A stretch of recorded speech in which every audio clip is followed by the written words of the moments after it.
আসসালামু আলাইকুম। আমি নুসরাত জাহান সামিয়া আজ আরও একটি আলোচনা নিয়ে আপনাদের মাঝে উপস্থিত হলাম। আমার আলোচনাগুলো অবশ্যই আপনারা মনোযোগ সহকারে শুনবেন। লক্ষ কোটি আকার যার, তিনি হয় কি করে নিরাকার? নিরাকার শব্দের অর্থ কী, এই নিয়ে কিছু তত্ত্ব আলোচনা। আল্লাহ নিরাকার, অবশ্যই আল্লাহ নিরাকার, কিন্তু বুঝতে হবে নিরাকারটা কী। নিরাকার শব্দের অর্থ তো আল্লাহর আকার নেই এমন কিছু না। তাহলে মূল শব্দের অর্থটা কী? নীর একটি ভাষায় বাসা বা পাখির বাসাও বলা যায়, আরও একটি ভাষায় বলা হয় নীর শব্দের অর্থ পানি।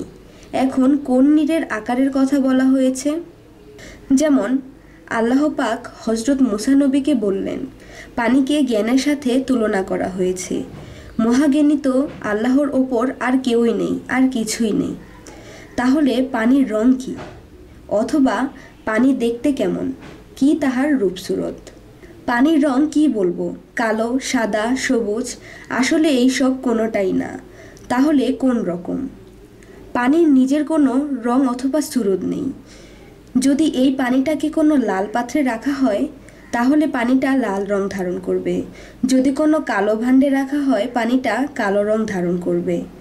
যদি কোনো সাদা পাত্রে রাখা হয় পানিটা সাদা রং ধারণ করবে। পানির নিজস্ব কোনো রং নেই।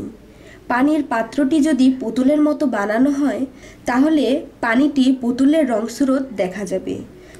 আল্লাহ নিরাকার শব্দের অর্থ আকার নেই, এই কথাটি ঠিক নয়। যেমন যেই জিনিসে পানি রাখা হয় সেই জিনিসের আকার ধারণ করে। মহান স্রষ্টা সৃষ্টিতে আসিয়া আদম নামের পাত্রে অথবা ভাণ্ডে আসিয়া মহান স্রষ্টা আদমের রূপ ধারণ করেন এবং আদমের রূপ ধারণ করিয়া বিশ্বের ভিতরে এবং বাহিরে পরিচালনা করেন। যদি কেউ অথবা কোনো ব্যক্তি যদি আমার এই কথাগুলো বিশ্বাস না করে আর যদি বলে এই কথা মানি না এবং ঠিক না, তাহলে আমি বলব আল্লাহর কি কোনো কিছুর অভাব আছে কিংবা কমতি আছে?